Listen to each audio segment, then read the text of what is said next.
man, we are back, not live. Still on Hip Hop 95 though. This is the podcast about nothing. We are back, episode 30, titled "The Playoffs Are Not Real." No, the regular season. The regular season is not real. It's not real. Is this 30 or 29? I think it's 29. Is it 29? Yeah, because 30 was supposed to be Sunday. Oh yeah. Yeah. It's Okay. 29. Episode 29. Right. The regular season is not real. And we are going to tell you why. If you have not figured out already. So, it's good to be back. I'm glad to be here. Shout out to everybody. Shout out to our beautiful women in Atlanta. Shout out to Atlanta in general. Shout out to women wearing glasses out there. Shout out to the women with glasses. Keep them on, baby. You feel me? You don't need to see nothing but us. Come on now. But shout out to Taylor Swift, only because I would never shout out Taylor Swift usually, but she has fans outside of Mercedes-Benz right now. Oh yeah, in the pouring rain, yeah. The concert's tomorrow. What? The concert's tomorrow. That's crazy. They're just sitting out there. That's crazy. They have seats. But they're just there. There's no general admission. Everybody waiting. has a seat. They're just waiting. They're just there. That's nice. So shout out to Taylor Swift for whatever voodoo you got up for your fans. That's a fact. Oh God. And yeah, we're gonna get straight into it, man. We'll start with it. The news just broke. It is Thursday at 7:30. The news just broke. Lamar got his deal, and 5-year, 260, 185 guaranteed. He said he wasn't asking for 200. He just wanted to be respected.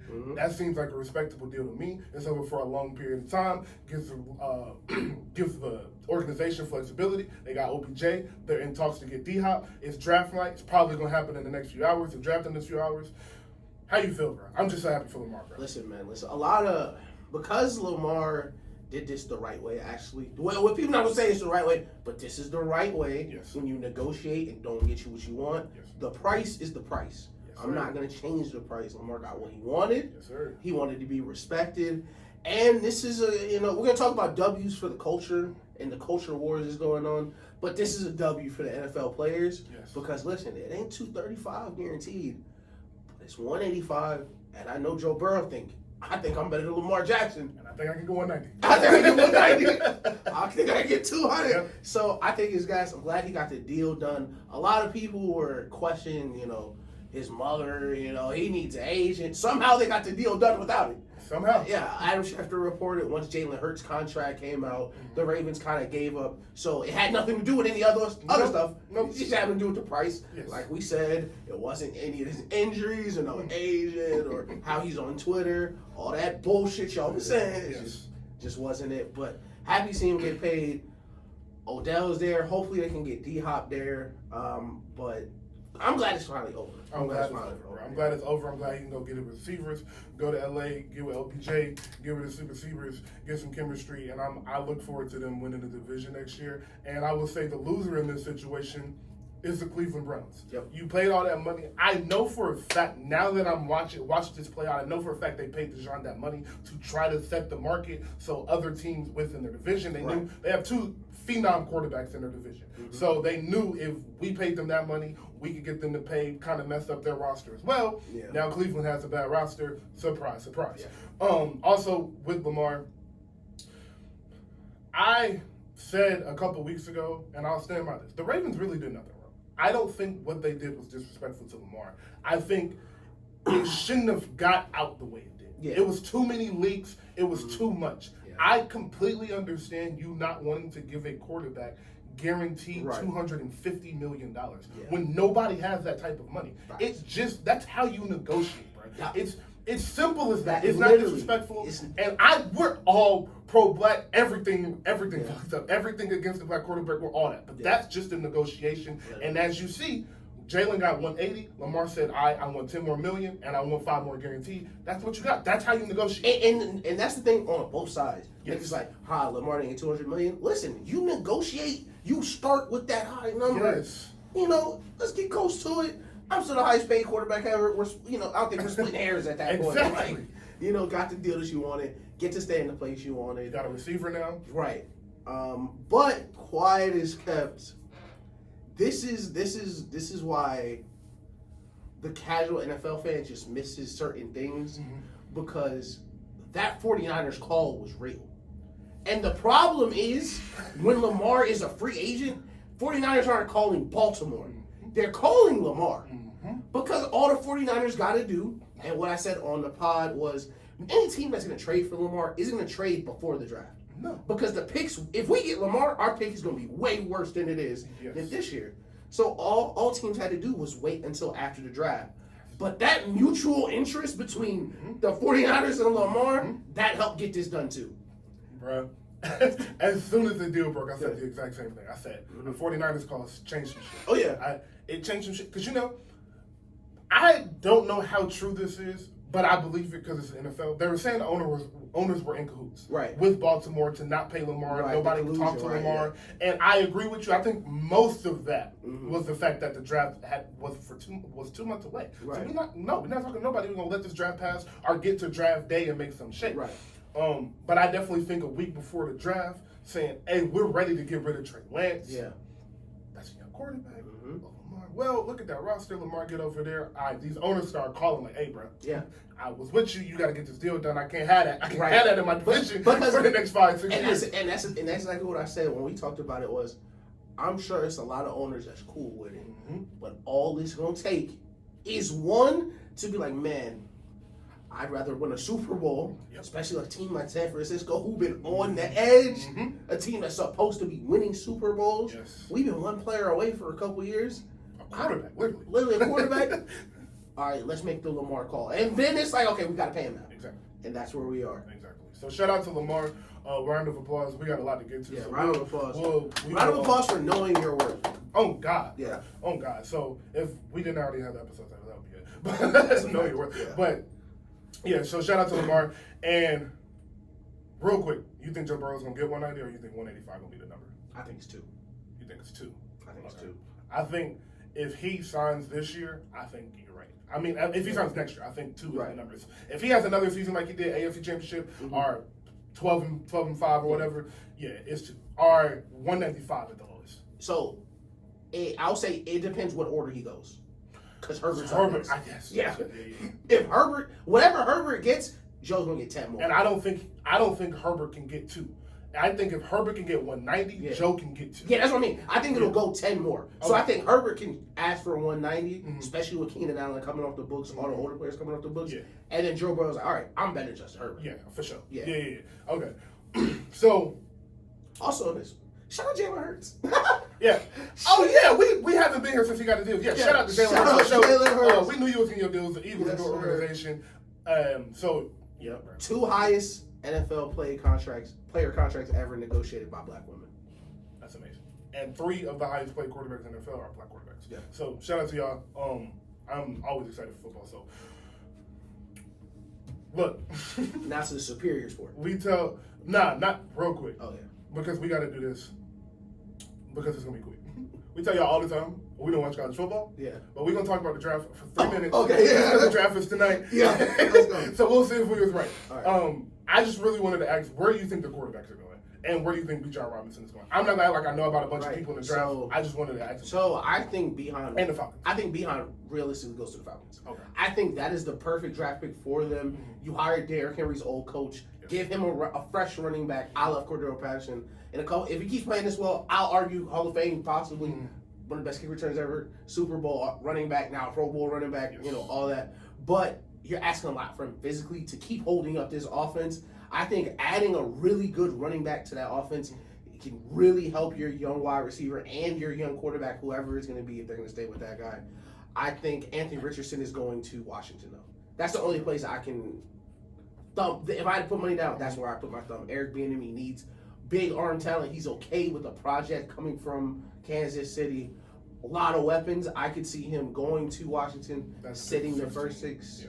Sitting the first 6 games or so, and then trying to take over the reins. Okay. I think Bryce Young is going to go number 1. Yeah. I think Bryce Young and C.J. Stroud would go number 1 in Carolina. 100% Anthony Richardson would go number 1 in Carolina if their quarterback situation hadn't been so awful. Right. I think Carolina wants to make that pick, but I think they want to make a safer pick because there are some questions around Anthony Richardson. A lot of the people that I've been seeing on Twitter, I do pay attention. I'm not like I know what I'm talking about 100%. But from what I've read on Anthony Richardson is a lot of the accuracy issues and a lot of the downfield reads issues were more due to the talent and coaching at Florida than it was him. I've heard a lot of that. That's the main thing I've heard. I've heard that he is the inaccuracy issue is not an issue. It was just the system he was playing and the routes that were being called at the time. So, but you only see what you put on the film, and that's what they've seen. So I do think they'll go Bryce Younger, CJ. Whoever gets drafted first will go second to the Texans, I believe. And I think the Colts at 5 or 4, they draft Anthony Richardson. I think Indianapolis has had a lot of quarterback struggles, but it hasn't been awful. They've been competitive for a long time. They were competitive. Did they make the playoffs last year? No, they didn't. But they were last year. Yeah, the year before they made the playoffs. This year they were competitive. You pay Matt Ryan at $39 or $100 million. Probably not gonna be that competitive, but So I think they take a chance on Anthony Richardson and he goes into Indianapolis. And I think the Falcons do go Bijan Robinson, but I think the Eagles are praying they don't. Because if the Eagles get Bijan, that's the most So I have Levis going to Indianapolis. Okay. Yeah, I'm not. Listen, we did this. I think the Zach Wilson draft. We was like, well, any of these guys good? Well, I can say for sure, Will Levis not gonna be a good quarterback. No, not at all. That's why I don't have him being picked. I have that. That's what I can stand. It was like, man, look at Will Levis. And in his workout, he's gonna take a one knee throw for 50 yards. It's like, you know what they used to call that? A sack. Like, who cares if you can do that? Literally, I don't care. I just do not care, dude. The whistle blew, Anthony. It's over. So that is actually why I picked Anthony to go there in front of Will, because I think Indianapolis is looking at like, well, we can see on film that your play calling might have been bad, and you're literally a freak of nature. Yeah. You can throw the ball 80 yards. Right. You can run 4. I think he ran 440. Yeah, he's crazy. Like he's a freak athlete. Yeah. And Will Levis just got a really strong arm and played at Kentucky and was bad. He was bad. He wasn't a good quarterback. Bro. He played in the SEC. He played quarterback in the. I don't even know how you scout somebody that played quarterback in the SEC. Because why would you, bro? Like in Kentucky, you're in Kentucky. What are you doing at Kentucky? You about to draft a Kentucky quarterback top 5 for real? Because he can throw far. Because he can throw far and hard. Come on. Shout out Anthony Richardson, and please, y'all, please listen. I am always this guy. Can we not call him Cam Newton? Can we not put that pressure on him? Yeah, like stop. I saw somebody who was like, man, standing next to him reminded me. No, it didn't. Stop. No, it didn't. Just stop. Let Anthony Richardson be a rookie quarterback. Let him be Anthony Richardson. Yes. We're not gonna put that type of pressure on him. No. Because Cam Newton might be one of the best first picks ever. Yes. Okay. So that was our draft segment. Now to the real sport. Yeah. All right. So we're gonna start in the West. We will start with the series that ended real quick. It's not much to say, but we will send our condolences again, unfortunately, to Kawhi Leonard. Dogs, yeah. But that's not where I want to focus. Seriously, just condolences to Kawhi Leonard and speedy recovery. Sorry. They haven't said it's a full torn meniscus yet, so he might be back before the start of next season. Hopefully he is. Yeah, But anything to say about the Clippers, I just want to say shout out to Russ for playing that hard. So, listen, the series, we were right. Listen, man, I've not watched a team win a series in a nastier way in a very long time. Norman Powell, Russell Westbrook played your asses off, 118 points a game with G Leaguers around you. Norman Powell had a 40 ball. I mean, listen, Devin Booker scored 29 in the third, and y'all lost by 3. Like, you got it, and it just sucks. It really sucks. It sucks. He tore his meniscus game 1. And was still the best player in the court for at least another game and a half. It's just, you try so hard to be careful. And it's sad to see Kawhi kind of move into the other type of player range where we're not like, he's a healthy guy. We're just going to be careful. He's literally just always hurt. Yeah. And, you just can't do anything about that. But you just can't do anything. You get hurt the first game in the playoffs. Yes. It's not like, a freak accident or anything. His body is just... It's just falling apart. And it's really sad, man. I hope he can stay healthy next year. I still will say, if him and PG were healthy, they win that series. I 100% believe it. It's almost if either is healthy. Because that's how it looked. It looked if either was healthy. Yeah. It really did look that way. So, but Devin Booker looked like a machine. Oh, yeah. Like a machine. Yeah. 47 in the closeout, 49 in the closeout, something crazy. Like, he was going crazy. Like I said, 29 in the third, professional scorer. Yeah. I think a lot of those buckets were really easy. I think a lot of them were due to the lack of depth and defense and playoff knowledge of the Clippers. Oh, yeah. So I don't take too much concern with it. I mean, too much whatever the word I'm looking for is. Yeah. But I do like what I saw from Phoenix. So going into the Denver series, what are you looking for? Like, how are you looking them to attack Denver? Do you think it's more high pick and roll, or do you think it's more ISO with KD and Booker? So going into the series, I don't think they'll win the series. Really? No. I think it might get bad for them. But the reason it might get bad for them is because you have to ask Chris Paul to run the pick and roll. You have to, because if you're gonna ISO them, you're not gonna beat them because you're not gonna make Jokic work enough to where he's not gonna cook DeAndre Ayton on the other end. Chris Paul has to be able to keep Jokic in the game. Every minute Jokic is on the court, he needs to be engaged on defense because I can promise you he will be on offense. Yes. And with with Devin Booker ISOing or KD ISOing and how much little bench scoring and depth they have, it's to a point where I know KD and Devin Booker is going to score 70 points a night. Mm-hmm. Comfortably 70. Yeah. But that bench is so bad, and DeAndre Ayton and Chris Paul are so up and down, especially against a super deep team like Denver who can score with you. It's you're asking a lot, because if you're just gonna let them ISO, they need to have 80 a night. Damn near. Instead of 70, because you have to continuously score the entire game. So I think if I'm Monty Williams, it has to be on Chris Paul and DeAndre Ayton. Mm-hmm. It has to be pick and roll, pick and pop. And DeAndre Ayton, man, listen, you gotta eat your Wheaties. For real. Because Jokic is averaging 33 and 17 on the Suns this year. And that was pre-Mikal Bridges and Cam Johnson leaving. So you gotta ask DeAndre Ayton to be the star he wants to give A-like. Yeah. I agree. I don't have a pick for this series. I have a pick. Actually, I do have to have a pick. They play Saturday. So I'm going to take the Nuggets, but not confidently. Okay. I didn't like what I saw from the Suns. Like, I didn't love what I saw from the Suns. I just thought, like, the Clippers got hurt. I think that's all. That's not an NBA team. No. That's a G League team. Seriously. Yeah. So I think with the continuity of the Nuggets, the experience of the Nuggets, and the familiarity with each other of them, and that the Nuggets have, I just think it's going to end up being too much defensively for Phoenix. And remember, the Nuggets go deep. I know that doesn't matter in the playoffs when Devin Booker and KD both playing 43 minutes a game, right? But that gets exhausting as you get to Game 5, you get to Game 6, and you're playing at altitude. That's an excellent point. You're playing at altitude, and these games start to go on a one night of rest. So you get that towards the end of the series, plus the high altitude, and plus you fly back to Denver to Phoenix, from Denver to Phoenix. I think it's a lot to ask of them to be able to only go basically 7 deep and go beat a team that goes 9 or 10 deep. And you are asking your big, who we have seen be mediocre and be a little soft, go guard the best big man in basketball. And you have to. There's so much communication in guarding Denver I'm nervous to see how they do that with a team that hasn't been together or played together for more than 3 months. You're asking Devin Booker to average 35 and be the best perimeter defender on your team for 40 minutes a night. Yeah. Which sounds, shout out Kobe. But outside of that, we talked about how different the NBA is now, where teams have 13 shooters on the court, on their roster, instead of 13 tall people. The Suns don't have physical bodies to throw at Jokic. No.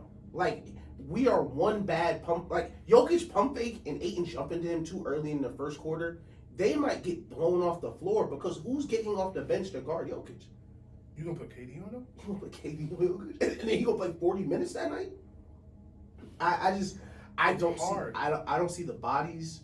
I don't see the continuity, especially like you said on defense, where they run such a motion-heavy offense that everyone on the team is going to have to be communicating like instantly. These are going to be split-second decisions and it's such a bad matchup because any mistake at all, Jokic is going to see. Yes.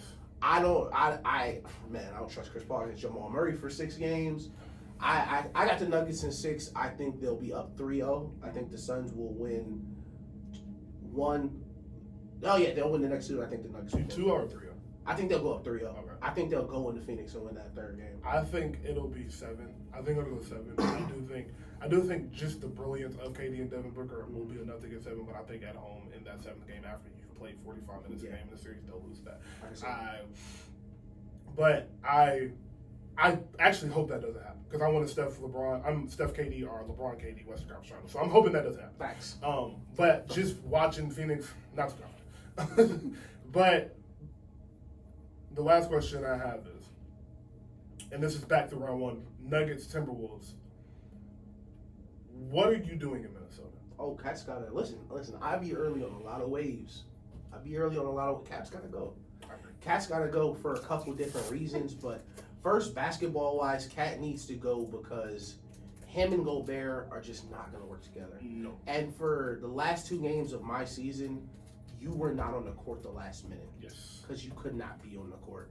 Cat needs to go because at this point in his career, this is fair to say, he's too immature. He's too inconsistent. He cannot play the role he needs to play right now. And aside from this, as we said last year when I thought they could be a really good playoff team, Anthony Edwards is a superstar. So now Minnesota, you're on the clock. No, you're no longer, we're a playing team, we got some good talent. The world knows Anthony Edwards is a superstar, and so does Anthony Edwards. Yes. So it's time for you to start treating him the same way we're going to treat Luka, the same way we're going to treat Donovan Mitchell, any of the stars that we think we need to gather, build around. And Cat can't be part of that because, first of all, his game is just so immature. It's so frustrating to watch. And we talked about how good the Warriors are. Nothing Cat does is easy. Cat does not do anything the easy way. Gets a post up, gets the mismatch. He's getting denied inside. Just spin baseline, let the ball in. Don't try to swim inside and get the and one. There's no easy baskets for him. He's a big that likes to jack threes. I know that was the wave for a while, but how many won championships? Thank you, sir.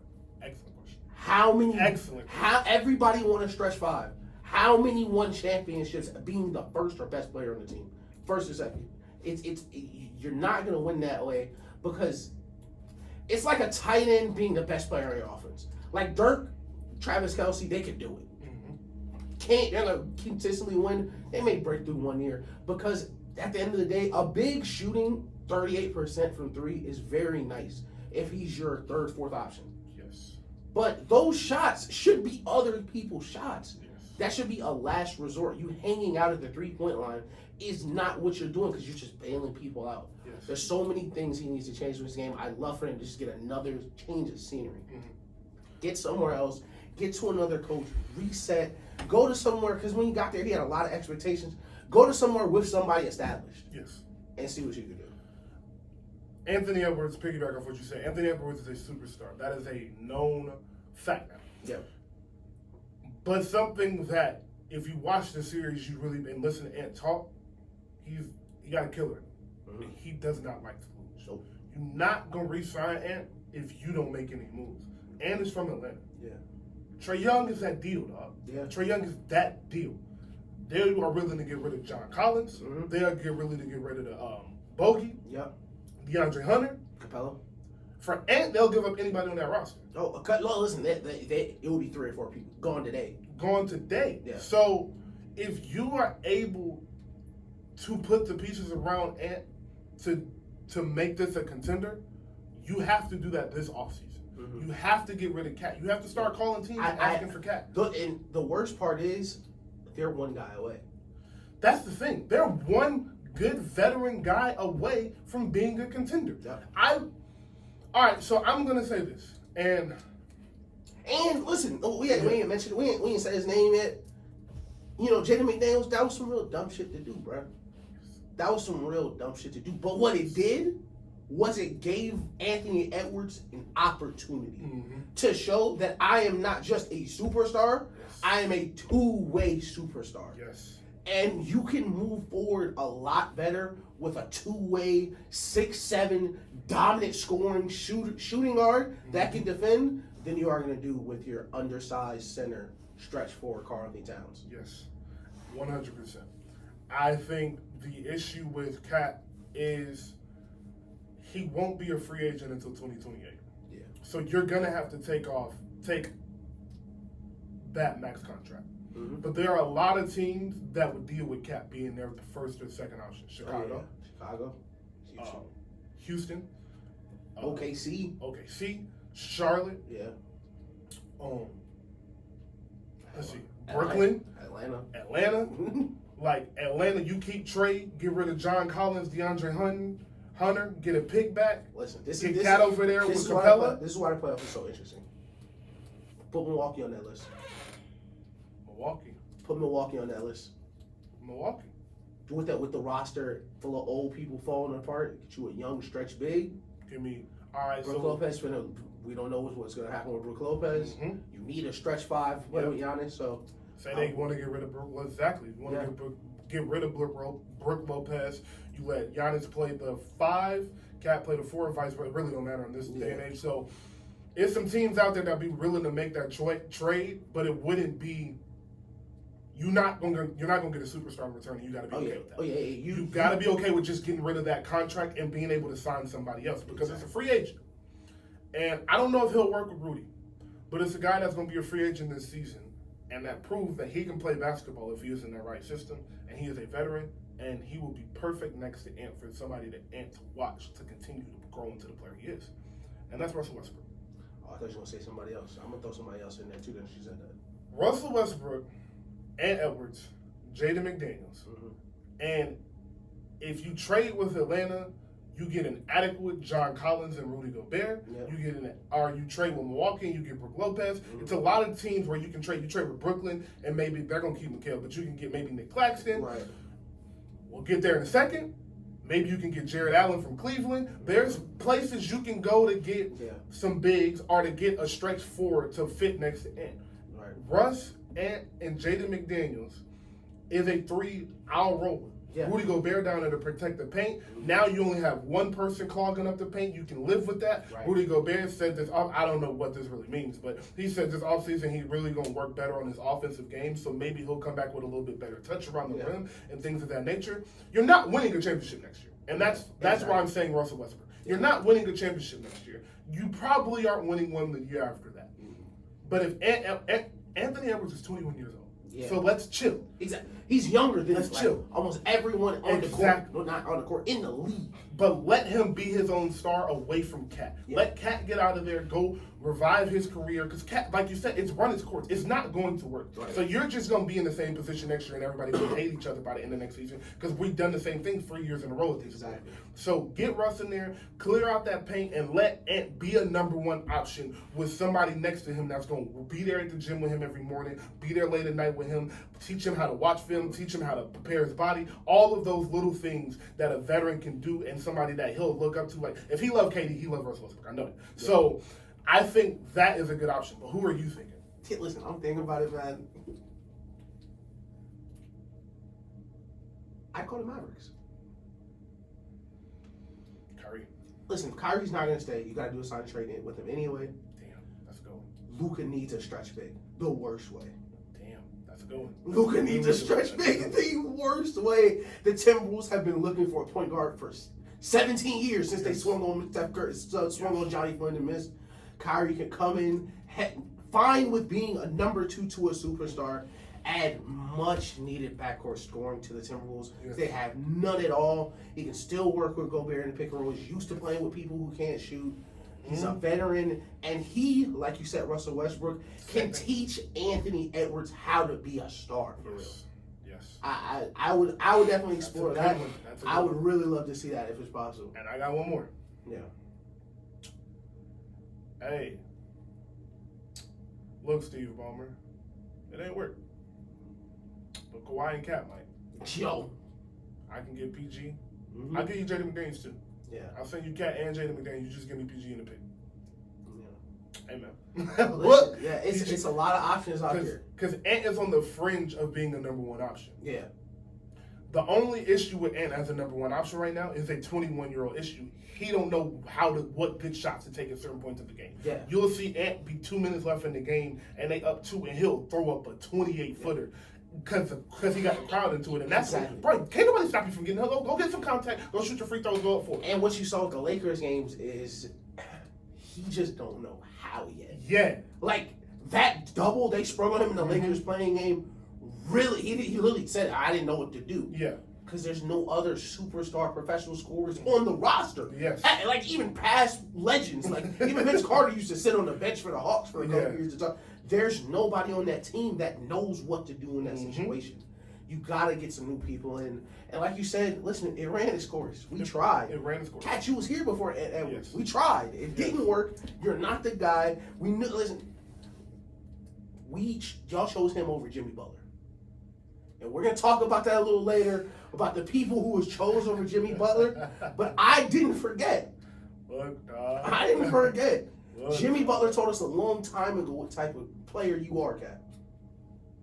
And it's two more things with Timberwolves I don't want to say here. Just last two things close out, though. Fire the coach. We said that. We've been saying that literally all year. Fire the coach. Number one. I forgot to mention that at the beginning. Fire the coach. Two. Hey, maybe Dame is ready to run from the grind. Hey, listen. You send Cat over there? Bro, you get that Dame would and be Ed. great. Oh, that would be and great. with Rudy? Yeah. And with what? Yeah. Listen, that might be the most realistic one, honestly. We're going to move on from this because that's such a great point. But listen, I guarantee you, Rudy, if Dame get there, niggas would never say a word to you. Yes. Yes. Get behind the Dame tape. Yes. Niggas would never talk to you crazy again. Ever. So, we stayed in the West, so we'll jump to the East. Because I know we're going to run about Memphis and Warriors, so we'll save that for later. Jimmy Butler.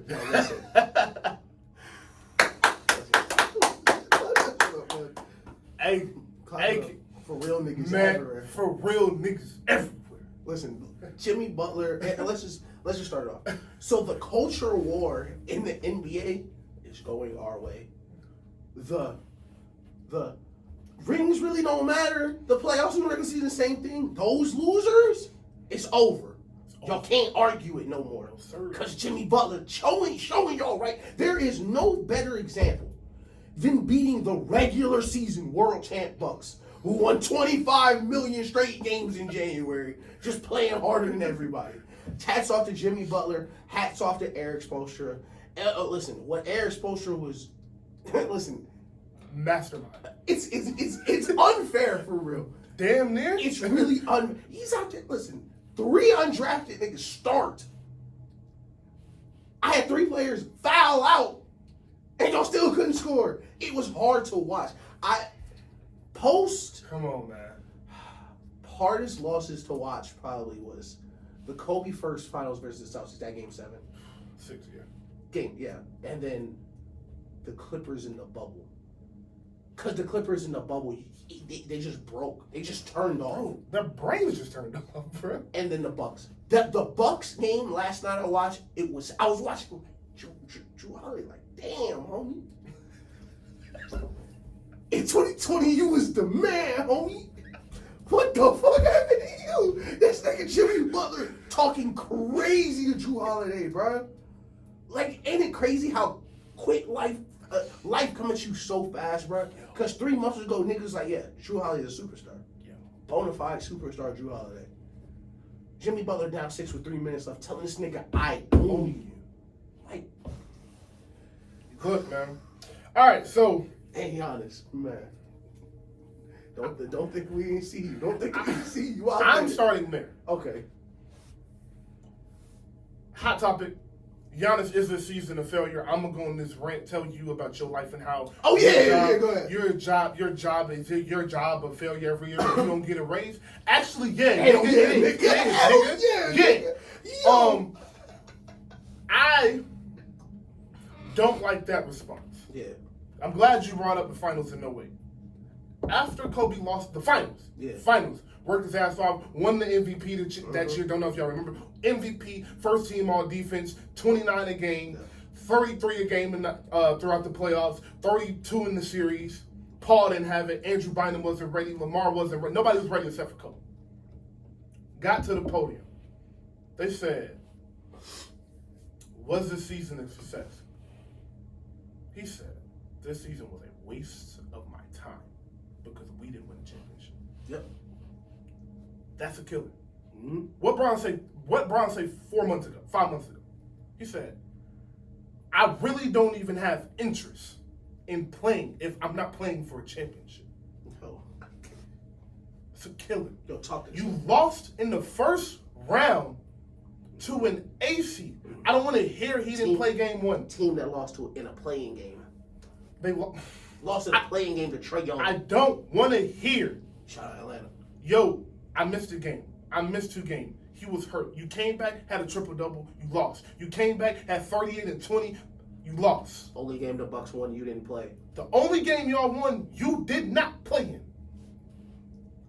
This season was a failure for the Bucks organization. It was a failure for Giannis. I don't care about the regular season. We say it from October to March. It's cute. It's fun. We love hoops. We gonna talk about. We gonna be narrative driven. We gonna have fun. Act like Game 42 on ESPN matter for the playoffs. We gonna act like we do it because it's fun. It's entertainment. But we know what's up, Giannis. That shit not the same. And I told y'all when y'all was crowning him the best player in the league after Steph beat the team that beat him 2 times in a row. Steph got 3 games in a row off of him, dropped 43 in Boston, came down the next game and dropped 34 to close them out in Boston. Versus the team in game 6. Versus the team you was up 3-2 versus. Versus the team you was up 3-2 versus. I lost. He the best player in the world. He was just missing his main man. He the best player in the world. I told you he's not. Because when it gets down to the nitty-gritty and we get to these later months in the year and you got to beat a team 4 times, there's no game planning for Steph, boy.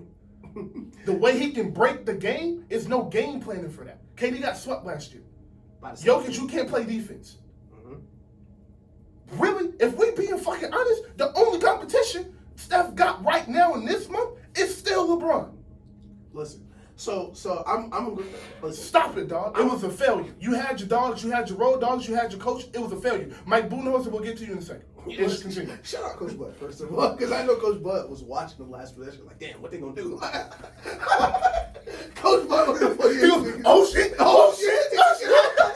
Listen, not calling those 2 timeouts the closest thing you could do to quitting your job. Like, that's gonna be okay. If you're not gonna call timeout with the 0.5 left, I get it, fam. Once Jimmy Butler tackles Giannis, I be on the court like timeout, bro. Like, let's reset it, bro. But let's start with Giannis first of all. Was this season a failure? Absolutely, 1,000,000%, 1,000, not even a question. And let me address what you said in the press conference, because I know you're Giannis, and because that reporter's just doing their job, and you're not in the room with me now, they won't speak to you the way I'm finna speak to you. To answer your question, of those years Michael Jordan was in the league, he was never upset in the playoffs. Google it. Any series he was favored in, from the minute he started playing basketball till he retired, he was never upset in the playoffs. Google that. One of the craziest stats ever. Second off, y'all were the 1 seed. Best record in the league. Best record in the league. Home court advantage. This is a team that lost a play-in game 2 weeks ago with 6 undrafted people in the pool. I said they weren't good. Listen, fam. I said that's a bad basketball. Yo, if you know it, I would be more on Giannis' side if listen, like last year. We have 3-2. I got Chris Mills. We used to conference finals. Sometimes you're not gonna win them all. The reason it's a failure is because this is embarrassing, and this is below you. And for the player that you are, this is below you for several reasons. First of all, you should be better than that. You did not participate in 1 playoff victory this entire season. Yes. That shouldn't happen. Second off, you pissed down your leg and lost. Didn't nobody fail you but you. You went to the line and missed all those free throws. 13 free. You missed 13. Didn't get a shot on the last play. On a play you started the ball with. Listen, sticks and stones. I get it. And to answer your question, I'm glad you said this. Every year you don't get a promotion at your job. Yeah, nigga, it is a failure. Exactly. Because I need mine, nigga. Exactly. We not out here just getting cardio, bro. And you should feel that way. And the reason it's a failure is because, bro, it's really hard. It's really hard to put yourself in positions to have home court throughout the playoffs. No matter who you played, in any game 7 that mattered, was going to be at home. And you just blew it away on what? On Foden to Bam Adebayo and Jimmy? And you know what? What's the most embarrassing about it is you weren't even the best player in the court.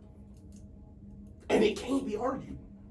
It can't be. Jimmy Butler 36 on like 60% true shooting. For the series, For he's the giving yards. series. He scored 98 points in 2 games. Yo, like for the. He scored 98 points in 2 games, dog. So yeah, it is a failure. In the culture war of the we're gonna try hard all year, niggas, versus the it's playoff time to go get a bucket. We winning again, bro. We winning again, bro. I want y'all to stop. Oh yeah, rest in peace, Grayson Allen. I want y'all. You finally got what was coming to you. I want you to stop acting like this regular season means all in the world. And I asked this before the playoffs. I said, because Ish picked the Cavs to go to the playoffs, and I think we'll talk about the Cavs later. We'll get to them. I think if they match up and they're next year, they'll beat the Bucks. I think they got what it takes to beat the Bucks. I just think they weren't ready for the bright lights. Again, it's crazy because I saw the flaws in the Bucks. I just didn't think the Knicks were that good. Yes. That was really it. Yes. Because quiet is kept. If the Bucks would have made it out to Miami, they probably would have lost to the Knicks anyway. The Cavs. Knicks or no, like if the Bucks had came back and won somehow, the flaws on their team. For Game 6. Yes. I had them losing in round 2 anyway because I just don't believe it. I had the Celtics going to the finals. I said the Bucks would get to the conference finals because I thought either one of the Knicks and Cavs, they would just outsmart basically and out-experience. Yeah. And I thought Miami, they were just flat out better than. Yeah. And I want to start off my Miami part of this with apologizing to Jimmy Butler. Yeah. Because I said when I picked the series, I said I'm gonna give Jimmy Butler a game, maybe 2, because I trust him in the playoffs and he's Jimmy Butler. And I said the Miami don't even got a chance to win this series because your best player is it's just Jimmy Butler. Yeah. And I am sorry. Yeah. I am sorry I said that. I was completely wrong. But bro, right now we gonna rank the best players left in the playoffs after the second round is finished on Sunday. Sneak peek, probably top 3, top 4 at worst. Oh, he won't be no lower than 2. No, he won't be no lower than 2 for me. Yo, when it's time when the lights is brightest, you show up, you hit every big shot, you play defense on the best player, you rebound, you assist, you dive on the floor, you talk to your teammates. The only reason they are there is because of how positive and how good of a leader Jimmy Butler is to those kids. My nigga, y'all talking about Giannis being hurt and having to play hurt. He didn't have his second best scorer. Yeah. Tyler Hero got hurt game 1 just like Giannis did. Okay. And the niggas was like, not having Tyler Hero is a bigger loss than not having Giannis. Mm-hmm. And they was saying that because he was their best scorer, the second best scorer. And he got through that shit with 6 undrafted players and bam. Not just Tyler Hero was hurt. That's no diss to Bam. Bam is on one hamstring guarding Giannis with everything he got, every single possession. I want to give a hand clap to Bam for sure. Because you played your ass off. He had and listen, people was talking about his numbers. He guarded Giannis. I don't care what you do in the other. I don't care what you do. I don't care what You're guarding Giannis, bro. You got Giannis running into your chest for 45 straight minutes, bro. It's cool, dog. Last night he had a triple-double, 20, 10, and 10, bro. Yeah, nasty. So shout out to Bam and Jimmy for leading this team, bro. And shout out, of course, to Eric Spoelstra. And what did I tell you, Kirsten Berry? 2 weeks ago, I said, somebody that's going to help them if they win this series. Mm-hmm. Kevin Love. 15-12 last night. Listen, veterans. I'm telling you, man. Veterans. We know this game. I feel Twitter I know this game. And the thing you said on that same pod was, niggas just don't feel like getting away in February 2nd. Giannis on his 3rd rim run already. I don't feel like sliding over. But in the playoffs, guess what Gabe Vincent did? He slid over. You just got to. And you know why you got to? Because you on a Jimmy Butler team, nigga. If you was on a different team, if you was on the Cavs, you was on a team with somebody you're not going to get away with that with, cool. Yeah. You going to do that on this team. Yeah. On this Eric Spoelstra ran Jimmy Butler team, listen, you're going to do that. And I love to see it. And I want to give a game 4. Jump back to that. 56-9 from Jimmy. One of the best playoff performances I've ever seen. I think the 6th most playoff points scored in a playoff game. Ridiculous. 56. It's 3 first-team all-defenders in the starting lineup. 56. All right. But we're good. I just want to give a real quick shout out to Caleb Martin. Okay. Yo, because I was watching. I turned the game on. I forgot what I was doing. I was coming back. I was doing something. But no, I watched that whole game. I'm tripping. I was watching the game and I said, nah, he not finna shoot that. Because he caught it and he hesitated. Yeah. And I was like, all right, you hesitated, get off of it. Yeah. And he kept that bitch. And I said, you're not finna shoot that bitch. Yeah, nah. And he let that bitch go. I said, no! Yeah. Yeah. Yo. Hey, pick up that phone, Giannis. That's a Jimmy Butler team. Hey, pick up that phone, Giannis. It's a FaceTime one. Come on, nigga. You know why he was okay with shooting that? Yeah. Because Jimmy told him 40 different times during the regular season, shoot the fucking ball. Yeah. Shoot the fucking ball. Exactly. Shoot the fucking ball. Jimmy was going to be mad if he didn't shoot that ball. Exactly. And that's how you instill confidence in your players. Man, what a fucking series from the Heat. And shout out to Jimmy Butler. Oh, Coach Bud. Oh, where to begin, Coach Bud? I mean, first, you don't got Giannis in the game with 2 seconds left, and they're going to throw a oop to the rim. I don't understand. Probably the most athletic nigga in the league. He's guarding the inbound. He's guarding the inbound. You know, and you know what pisses me off seeing that? This is just a sidebar. When the last time a nigga stole an inbound pass? Because he tall. I hate seeing that shit, bruh. Like, niggas put their best defender on him out. He'll wave in front of him. He's not looking at him, my nigga. He's looking 30 feet away. He don't see him, bro. And you let Jimmy Butler, who's, 6'8" max? Man, I'll put Brook Lopez and Brook Lopez and Giannis would sandwich that nigga. What we guarding the inbound for? Like, why are we guarding the inbound with 2 seconds? They did not take the first time out with multiple 7-footers on your team in Brook Lopez and Giannis to possibly try to get a tip in. I mean, 0.5, you might be able to get a shot up. I mean, Derek Fisher did it on my team.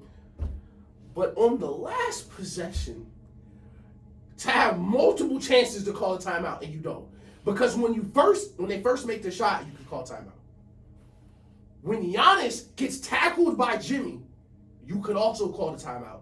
When Chris Middleton pump fakes, you could still be calling the timeout. When he swings it to Grayson Allen, you're an 8th best player at max. You could have called a timeout. At any point, you could have ran on the court and tried to help your team with the 2 timeouts you have left. Didn't call either. Listen, you know who you should call? You should call Cliff Kingsbury. And you should get a one-way ticket to wherever you go to just reset and relax, because that's a nigga who was a passenger in that game. Hey, and in October, I'll see you in the Bay. I'm telling you. Listen, because I sort of, listen, they take the ball out, I know he's on the sideline. Like, damn, what they finna do? Like, oh shit, Giannis. No, not Giannis. I know he watching the game like we are. Fuck, you should have shot that, Chris. He's just watching, bro. Like, and you're like, Jimmy Butler got 56. Hey, bud, we should double him. You want to maybe make somebody else beat you? Maybe make someone else. Maybe stop dropping on the pick and roll. Maybe trap him, get the ball out of his hands. Just maybe. It's so crazy. And hey, yo, shout man. out to you, Coach Bud. Got a ring. Got a ring. Got a ring, man. Got a ring. Lastly, it's a white Nike Tech wave on you, nigga. It's a white Nike Tech with your name on it. He does not deserve more than 32 seconds. Jay Crowder. Jay Crowder. Come to the podium, sir. Yo, Jay Crowder, no. My nigga, if that highlight video is still up, within a week from today, my nigga, you held out, bro. You held out like you was Adrian Peterson in 2009, bro. Yo, like you was finna come back and do something. Like you was finna come back, like yeah. Kobe. Like, yeah, nigga. Like you was posting workout videos with Eric Thomas and Ray Lewis. Like both of them. like they was in and out of speeches that was matching. Do you know how motivated you must have been? Like, and it's crazy. You did all that. The nigga you was mad took your minutes. He not even on that team no more. So if you would have just waited, you could have been playing with KD. If you would have just been the veteran that you are and came off the bench for 2 months, nigga, you could be starting on the finals team this year. Like, Yo, shout out to you, bro. Shout out to Jay Crowder. Shout out to Grayson Allen for finally getting your karma too. Yes, and shout out to Grayson Allen for his karma. But yeah, I know we was just like that. But so, real quick, I don't want to stay here too long. We've been on this too long in the first place. You got upset. You don't even deserve to be talked about, really. My bad. What are you doing with Giannis? I'm not okay, bro. That's definitely the wrong question. If you're Giannis, are you re-signed? Are you getting out of there? Are you waiting to see who they bring in with the coach and everything? So Giannis is gonna stay just because he's been that guy. You know, I'm not gonna change. Mm-hmm. You know, he's been that guy. Yes. But man, Chris Middleton, I'm glad you signed that deal when you could because yes, sir. that time is ticking, yes, brother. Sir. Chris Middleton has a very awkward career where he got old, then became a superstar. Mm-hmm. But man, does he know it? Because I saw it. I don't know if he knew it. That's it. It's too slow. It's over, bro. Too slow. It's over. I'm sorry, man. So you trying to trade? I'm trying to get off the Chris Middleton deal. They have to get younger, and the interest thing, I don't think they need to get more athletic because you have to put the right people around Giannis. Damn. Because you have to get shooters. But the problem is shooters aren't young and athletic. So I really don't know what they do these next couple of years. You gotta hope Jrue Holiday is gonna keep playing at this level, and you gotta get out of Chris Middleton's deal and get off that quick as possible. Yeah, I think you got to get two shooters. I think he needs, with Drew, Giannis, and Brook, you need two shooters in that lineup so that floor can be spread at all times for Giannis. As simple as that. And get a new coach, bro. You got to get a new coach. Bud doesn't make enough adjustments. He got through that gauntlet in 2020. But look, man, Steph was hurt. KD was hurt. Clay was hurt. And my thing is, our Steph was out of play. Yeah, he was playing. So, did you coach better in the finals, or did Giannis just score 40? 15, 17 in the playoffs. Yeah, 15. Did you make adjustments, or did your team just play better? I was under the impression Phoenix was winning that series. I don't know. People don't really care about that finals too much, but Devin Booker was on one hamstring, and Chris Paul did not have a shoulder. Yep. So and DeAndre Ayton, never mind. Yeah. So they're 100% healthy. We'll call it playoffs 90% healthy. Who knows? So didn't Devin Booker open that series with back-to-back 40 points? Yes. Okay. Yeah. Come on. I'm telling you. Hey, listen. So, all right. So Hawks, Celtics, real quick. Just pick the game tonight. Trae Young.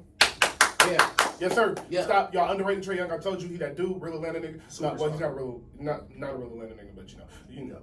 Yeah. But who you got tonight? Game 6. It's over.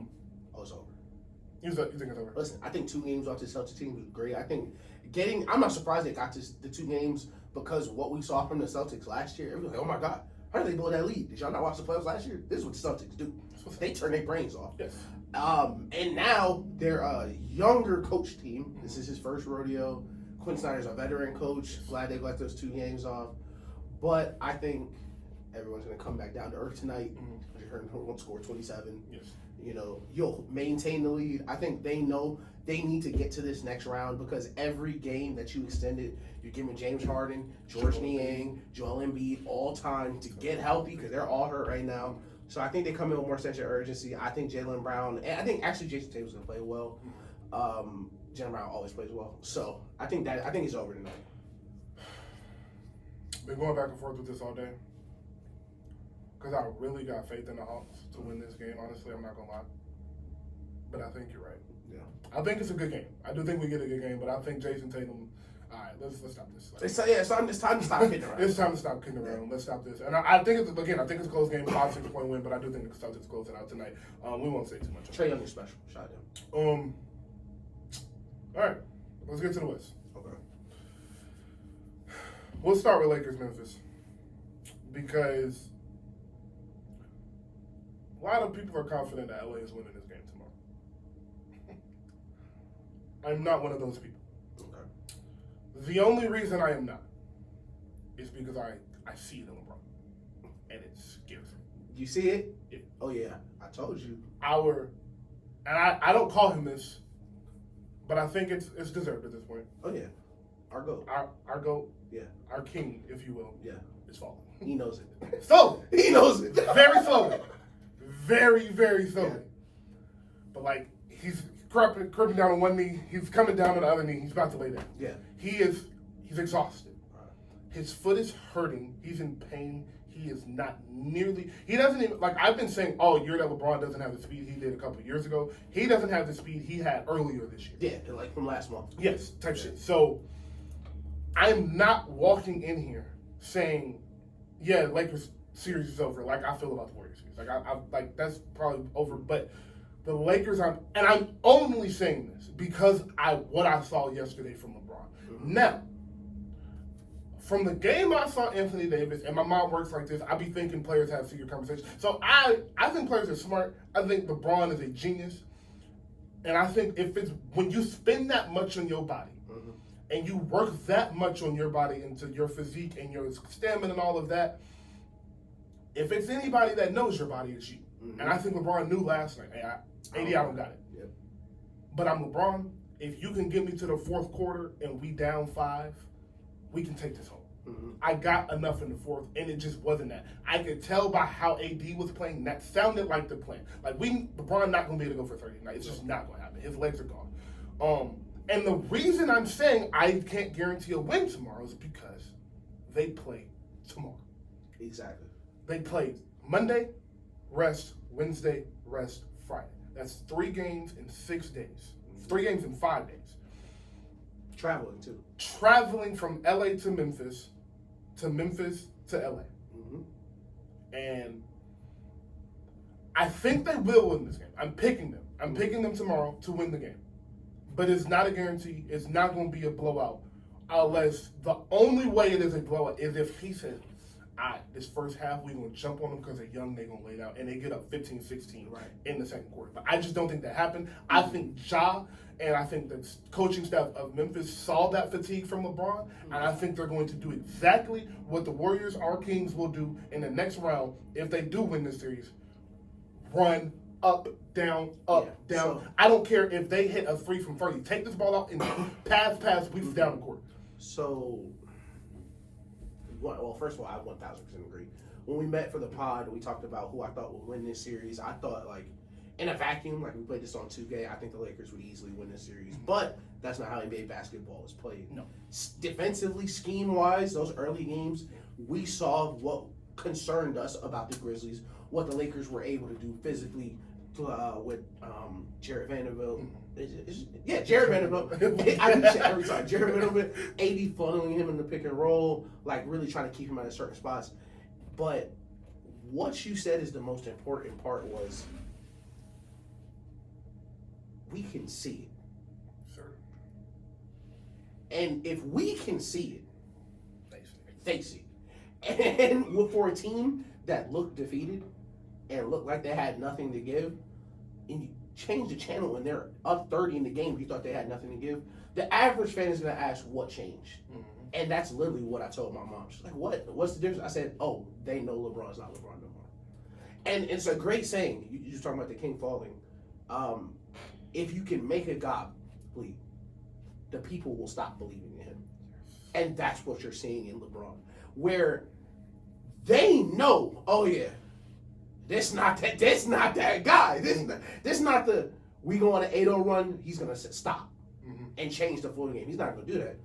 And I think exactly what you said is gonna be right, where I think it's over either way.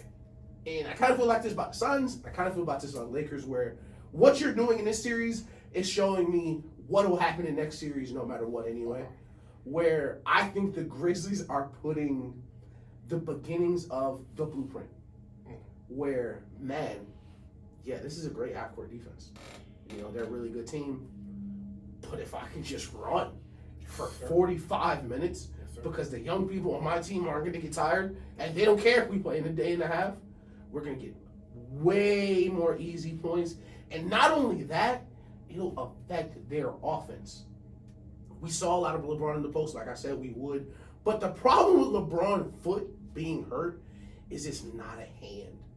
It's not a wrist. It's not I'll tape it up. Anytime I do this move, I'll just have to play through the pain. Yeah. Every step of every game, of every shot, every block, every rebound, Braun is feeling that pain. And do not, listen, I don't want this to be misconstrued. Braun is for sure hurt. And he is playing through that pain. Salute to him. For sure. But at the same time, that's going to affect his play. So I think the Lakers do win. I think they win this series.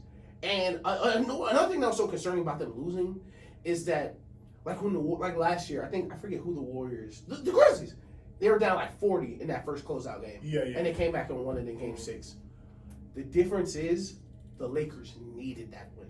The Lakers needed that rest. Yes. They wanted to win that game. Their plan was to win that game so we can get this rest for our geriatric superstars over the next week. So that next time we play a series, Game 1, I'm coming off 6 days of rest. Yes. Instead of coming off 2 days of rest, flight game the next day. Yes.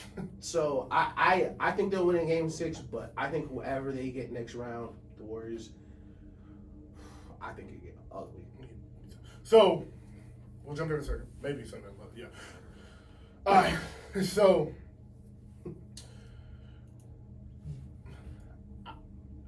all I really want to add is that Memphis could have won this series if Memphis had smart basketball players. Yeah. Memphis just doesn't understand how to win basketball games. They don't understand how to win playoff games. They play everything like it's a regular season game, and they're young. They're going to. And they're missing. And a team that was already lacking age is missing their veteran. Yes. With Steven Adams. Yeah. If they had Steven Adams and Brandon Clark, I think the series would be over. Oh yeah. And maybe not over, but they'd be winning. They'd be up 3-2 right now, probably winning the series. Yeah. Shout out Desmond Bain.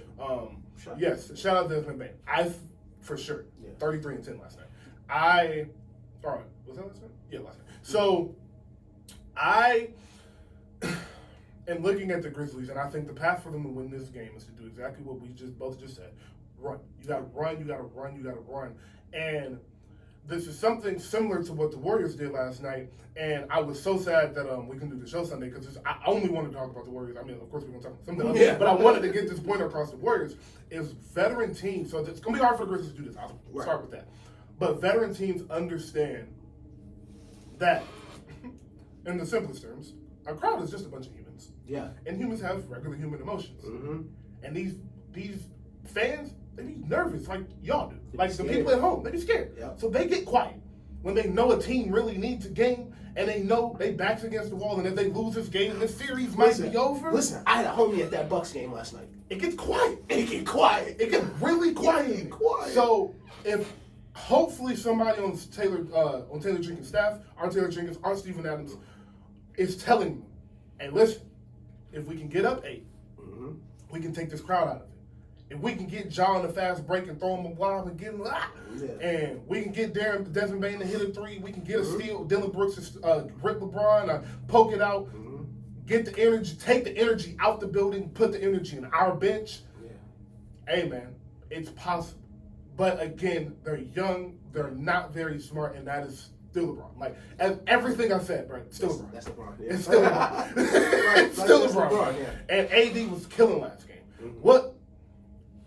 I have not seen AD put 2 games in a row like that in a long time. And I mean defensively and 33 and 17. Like, I haven't seen those 2 things come 2 in a row. It'll be a great offensive game, bad defensively, or great defensively 2 in a row with mediocre off. So, does he have another? If he has another 33 and 17 in him, they win this series. Because LeBron is going to come with he's going to be slow in the first half. It's going to be on AD and D'Angelo and Austin Reeves to carry them in the second half. I mean, in the first half. But that second half, he's going to turn it on, and he's going to get to 26, 27 points and close that game out if you get him to the right position. But it's the Grizzlies' job not to let that game be within 8 or 6 with 4 or 5 minutes left. And, man, it's going to be hard to do. But another thing you mentioned was, like, these players get nervous. Boy, Malik Beasley, boy. Hey, what? Shooting in LA is not the same as shooting in Minnesota. Like, yes, the third most threes made in the last 2 years, okay? How many of those were LeBron? How many of those were must-make shots in the playoffs? Come on, man. Because those are a lot different. When you're shooting in Denver and Minnesota off a screen, we're down 15, nobody cares. That's the first playoff series in LA since Pau Gasol and Kobe was there. Game 6, we down 3, 4 minutes left. He swing to you. Not the same. Hey, listen. Not the same. Not the same. Not the same. So,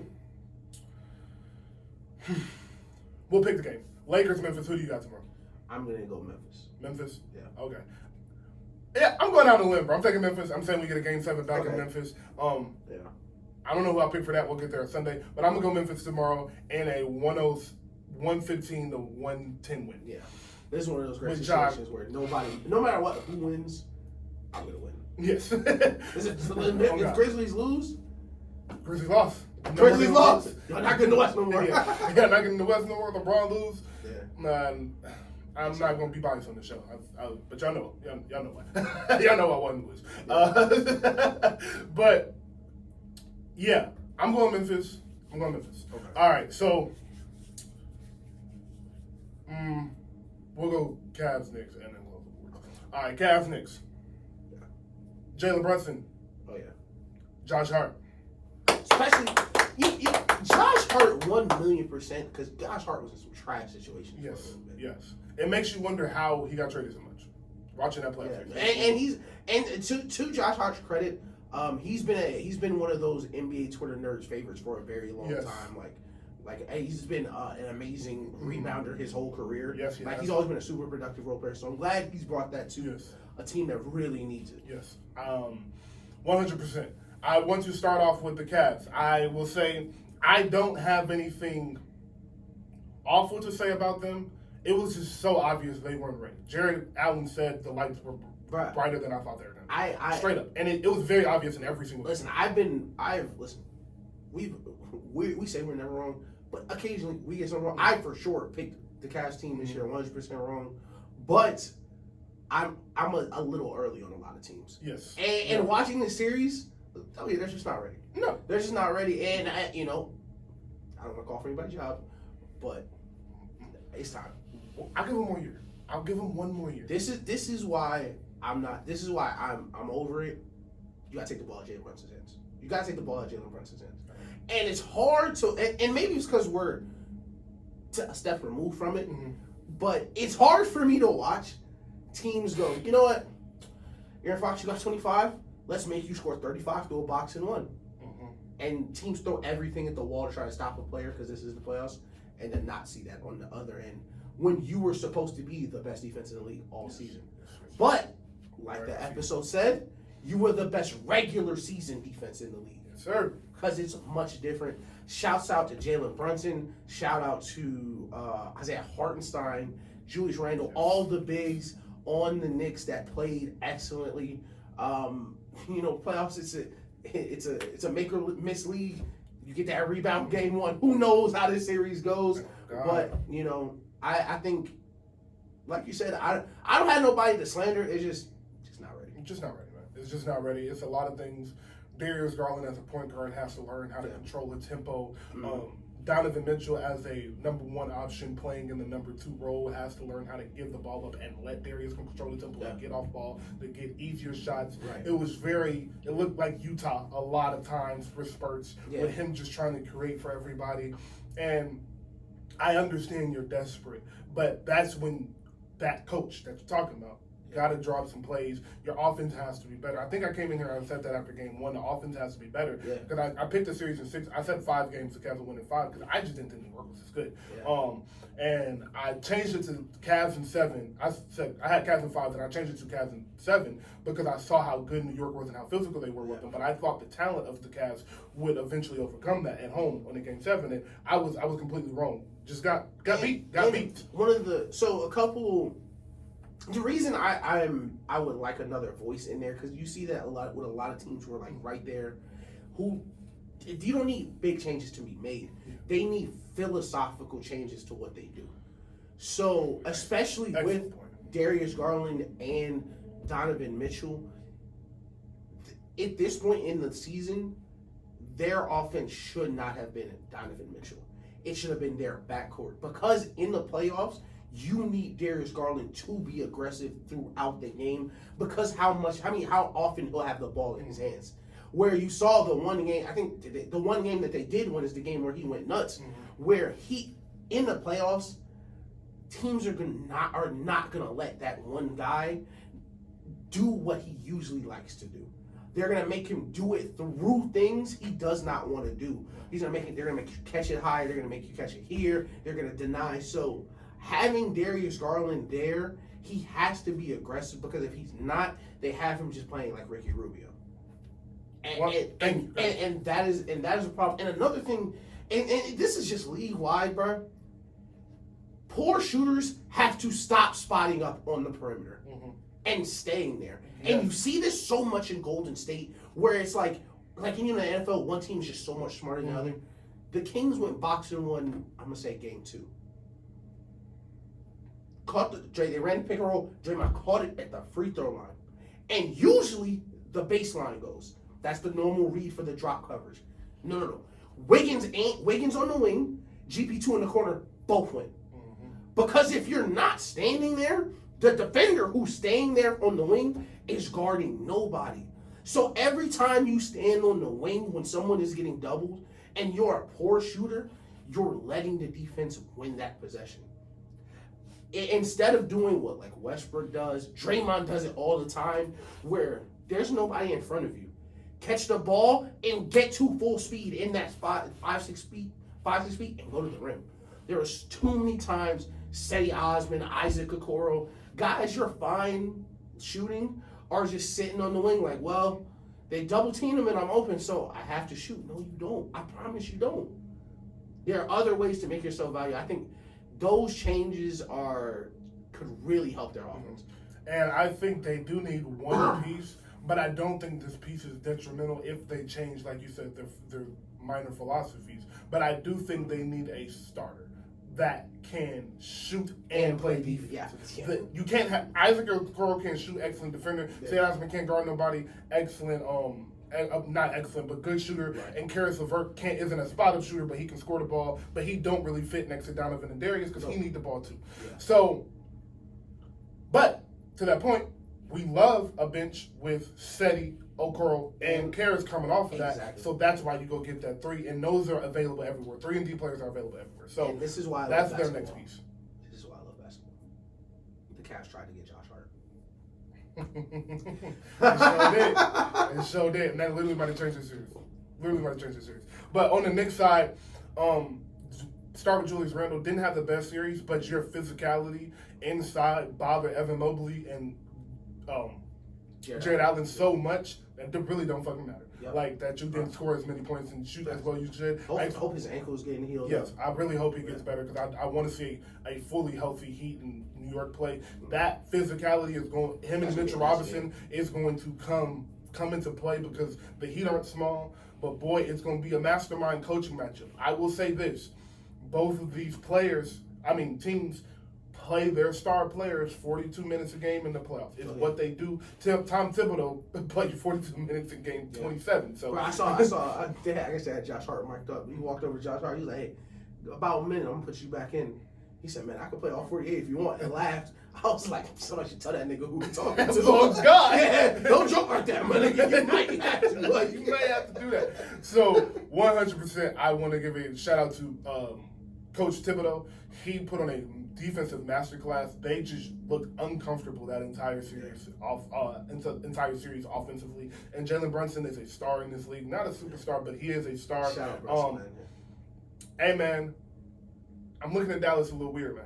I'm not going to lie. I'm looking at Dallas a little weird. A lot of good pieces have gotten out of there. It's a lot of talent out of there. I don't want to put all of that blame on Luka. Luka is 23 years old. Yeah. I don't want to put all this blame on him. Some of that has to go to this organization and coaching staff not being able to make this work. Right. But shout out to Jalen Brunson and shout out to that Knicks team. Hey, man, I don't know what I'm not gonna pick the Knicks and hit. Actually, when do they play?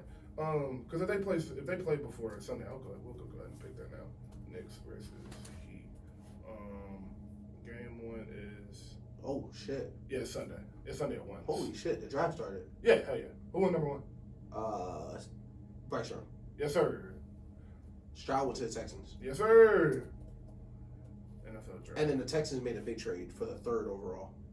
Oh. And then they got Will Anderson. Somebody said they was going to do that. I saw a mock draft where they said they was going to make that trade. Wow. Yeah, they got Will Anderson too. Wow. Okay. Nice. Cool night to be a Texans fan. That's a great night to be a Texans fan. Great night to be a Texans fan.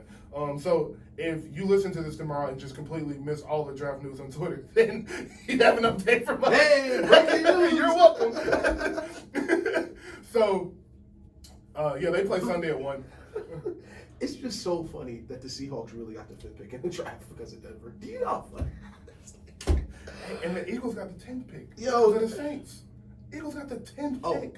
Lions got the 6th pick. Yes. Should have been the Rams. Yes.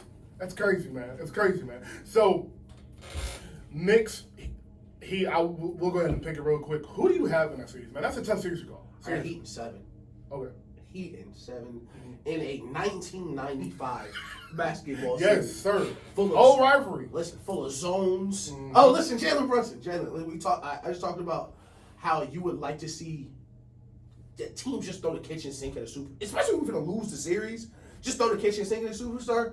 Boy, Eric Spoelstra can't wait to see you. Mm-hmm. Eric Spoelstra can't wait to see you. Oh, and I love watching the veteran coaches and teams in the playoffs. Like we talked about the Warriors. I was like, man, they played LeBron. I'm sure they got something for De'Aaron Fox. At the same time, Eric Spoelstra went to war with Greg Popovich. Come on, man. I'm pretty sure he got some shit to show Jalen Brunson about pick and roll coverage. So I can't wait. I think it'll be a great game for both sides. I think both teams are gonna win road games. But I think in the end, Jimmy Butler, more veteran team. I trust them more, especially in the game 7. All right. Exact same pick as you. I'm going Jimmy Butler. I'm going the Heat. I'm going the Heat in 7 like you. I'm going Jimmy Butler going into MSG Game 7, dropping 40 on them and getting it close dub. I think, like you said, there'll be a bloodbath. Yeah. The Knicks will probably win Game 1 in Miami. They'll split. Then the Heat will go win 1 in New York. Mm-hmm. It'll be a nasty discussion series. One of these games will be a 92-88 game. Like, this will be slow basketball. Mm-hmm. It'll be a lot of pick and roll, a lot of, like you said, a lot of zone. I expect Tom Thibodeau, Jimmy Butler's old coach, expect him to have knows him very well. And I expect him not to just let Jimmy Butler come off pick and rolls and drop coverage all day, but Jimmy Butler is Jimmy, and I expect him along with Eric to figure that shit out. And Pat Riley's a basketball genius too, so I know he'd be giving advice too. So I expect them to the Heat coaching staff and Udonis Haslem to. Pat Riley coaching against Michael Jordan. Come on now. I'm just gonna throw that. I'm just saying. I'm not saying it. I'm just motherfucking saying. Pat Riley coaching Michael Jordan. So yeah, I got the Heat in 7 in this series, and the Heat getting back to the conference finals for the 2nd year in a row and the 3rd time in 3 years to play the Boston Celtics. And I'll pick that when we get there. But on to as the AC, by the way. As an AC. But on to the regular season, that's not right. As on to the previous NBA championships, the best player in the NBA. Warriors, Kings. We were not here for the Warriors being down 2-0. No. But I will give you my thoughts from 2-0 to now. Mm-hmm. After game 2, I said, all right, Draymond got suspended, they took the lead, and then they couldn't play defense. Surprise, surprise. Mm-hmm. Game 1, they were in control the entire game, let a bad defensive possession go, missed the wide open three-pointer. Chalk it up to the game. Right. I said there is nothing on film that you watch and say the Kings are just a better team than the Warriors. You don't watch the Warriors either and say they're just about to win 4 straight. Unless you watch a lot of playoff basketball.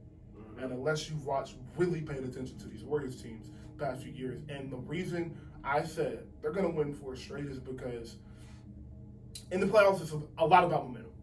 And I said they're going to go home and they're going to win both of these home games.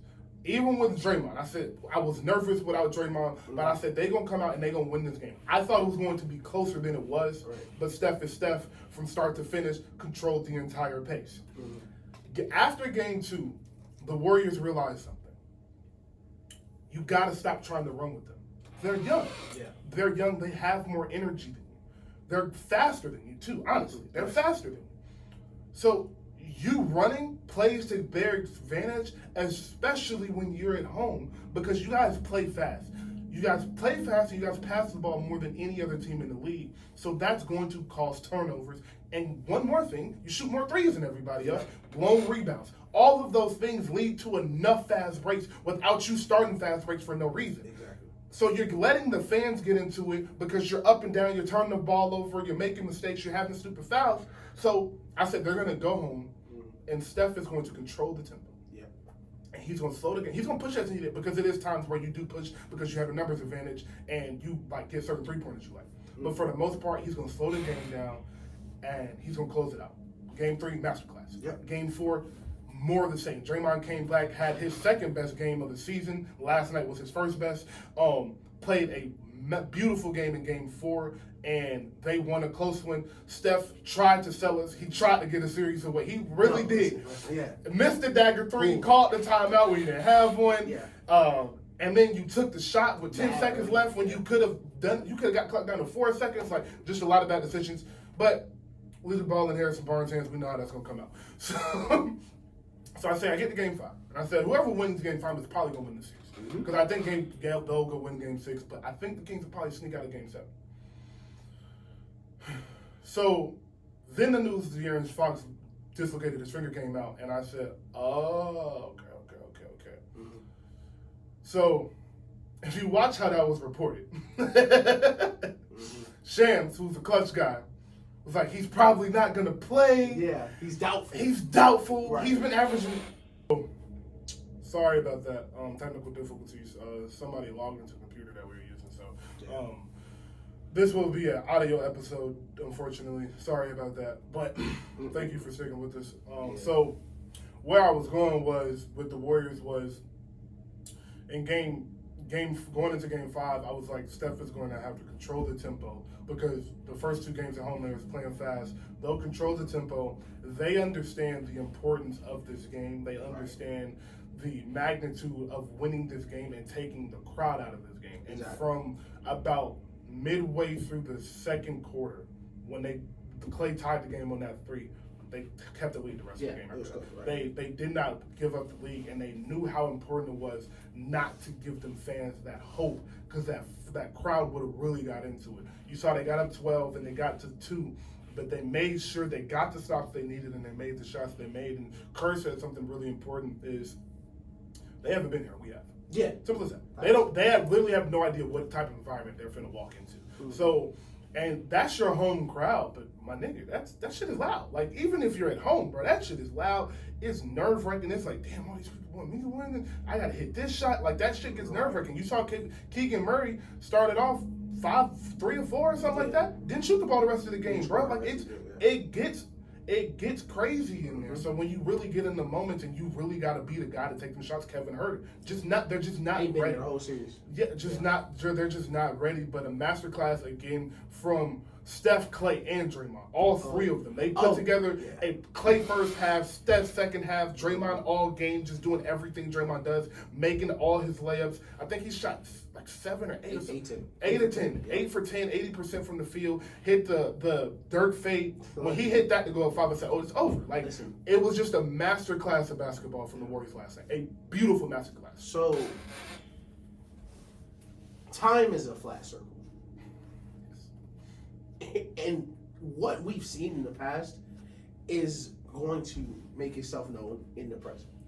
And I watched every dribble of the 2014 Warriors-Spurs series. And that's what this is. Yes. Where we talked about how the Kings are looking at the Warriors like these guys we want to be. And he's just not that time yet. The same way I watched the Warriors while I watched the Spurs win the championship in their closest series, was playing this second round upstart young team that nobody really believed in because for 20 years they've been trash. It's going to be the same thing, especially as the rounds progress after this. So first, just to take it micro, because we started macro, Game 5 was probably the best game I've seen Draymond play since the 2016 Game 7. Start to finish. Literally. No exaggeration at all. No, none at all. 20 off the bench, first of all. 21. Just crazy. 21-7. And there was a stretch for about 4 minutes where he was everywhere on defense. And you could tell it was his night because even on the plays where he wasn't really like all over somebody, the ball was just ending up in his hands. Yes. I think teams other than the Warriors, and the identity of your team comes from your best player, really. And what makes Steph Curry so unique, I think we started the show with this, or it might have been right before the show, was Steph Curry has answers other people just won't have. Because Steph Curry can break the game in ways other people just can't. Yes. And that's why you see these series, especially Golden State, where, okay, lose game 1 or lose game 2, but 4 straight W's. 4 straight W's. Steph Curry's never been swept, never lost in a series that went less than 6 for a reason, because he can provide answers for a roster of people that no one else can do. Whereas Kobe, Mike could say, I'm going to be the answer, and I'll just get us there, and shit worked. Or Shaq, I'll just do it. Steph Curry does it in a way where it lets everyone else do it too, because that's the only chance you really have. Where you see these short roll layups and dunks for an entire half, that's teams. That's Mike Brown acknowledging there's literally just nothing else you can do because you have to double him. Davion Mitchell, to his credit, Georgia boy, shout out to him, playing his ass off, bro. Really is. There's nothing you can do, bro. There's nothing. 2 for 10. He shot back. I was gonna say he shot back from 3 and still had 30. It's just, and was 1 shot off of 50% still. After 2 for 10 from 3. It's just. And okay, so at the end of, was it game 3 that Harrison Barnes smoked the 3 or game 4? 4. So, listen, time's a flat circle. Harrison Barnes not making that shot, man. No. Harrison Barnes not making that shot, man. Maybe at home, but on the road and goes, no. Because you want to know why he's not making that shot? Because he's not that guy. No. And that's the basketball gods reminding you, Harrison. That's why you're not that guy, all right? And Draymond's been amazing. Shout out Loon Goon, playing amazing. But the one guy who the only person I think that should leave this series disappointed is Sabonis. Yes. Outside of, I guess, Kevin Herbert, but nobody, he's a role player.